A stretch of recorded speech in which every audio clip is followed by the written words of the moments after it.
2026 ခုနှစ်မှာစိတ်ခွန်အားအသစ်တွေနဲ့ဖြတ်သန်းနိုင်မှုအတွက် positive affirmation လေးတွေယူပေးလိုက်ပါတယ်။ငါမှာအရာရာကိုအကောင်းဆုံးကြော်ဖြတ်နိုင်တဲ့စွမ်းအားရှိတယ်။ငါမှာအရာရာကိုအကောင်းဆုံးကြော်ဖြတ်နိုင်တဲ့စွမ်းအားရှိတယ်။ငါရဲ့ကြိုးစားမှုတွေကထိုက်တန်တဲ့ရလဒ်တွေတည်ဆောင်လာမယ်။ငါရဲ့ကြိုးစားမှုတွေကထိုက်တန်တဲ့ရလဒ်တွေတည်ဆောင်လာမယ်။ငါဟာဒီထက်မကတန်ဖိုးရှိတဲ့သူတစ်ယောက်ဖြစ်လာနေပြီ။ငါဟာဒီထက်မကတန်ဖိုးရှိတဲ့သူတစ်ယောက်ဖြစ်လာနေပြီ။အခက်အခဲတိုင်းဟာငါအတွက်သင်ခန်းစာနဲ့အခွင့်အရေးပဲ။အခက်အခဲတိုင်းဟာငါအတွက်သင်ခန်းစာနဲ့အခွင့်အရေးပဲ။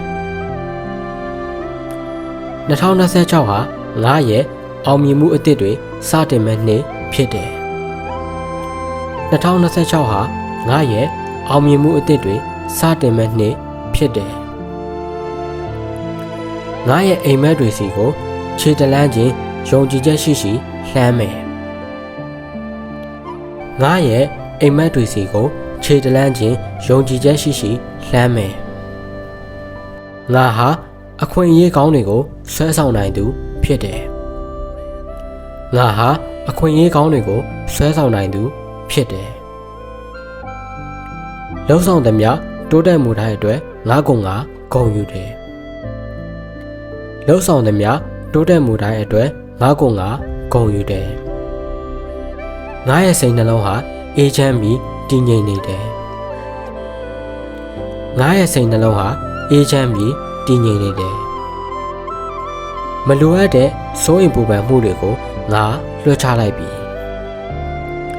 မလိုအပ်တဲ့စိုးရိမ်ပူပန်မှုတွေကိုငါလွှတ်ချလိုက်ပြီ။ဒီနေ့ရဲ့ပျော်ရွှင်မှုလေးတွေကိုငါအပြည့်အဝခံစားမယ်။ဒီနေ့ရဲ့ပျော်ရွှင်မှုလေးတွေကိုငါအပြည့်အဝခံစားမယ်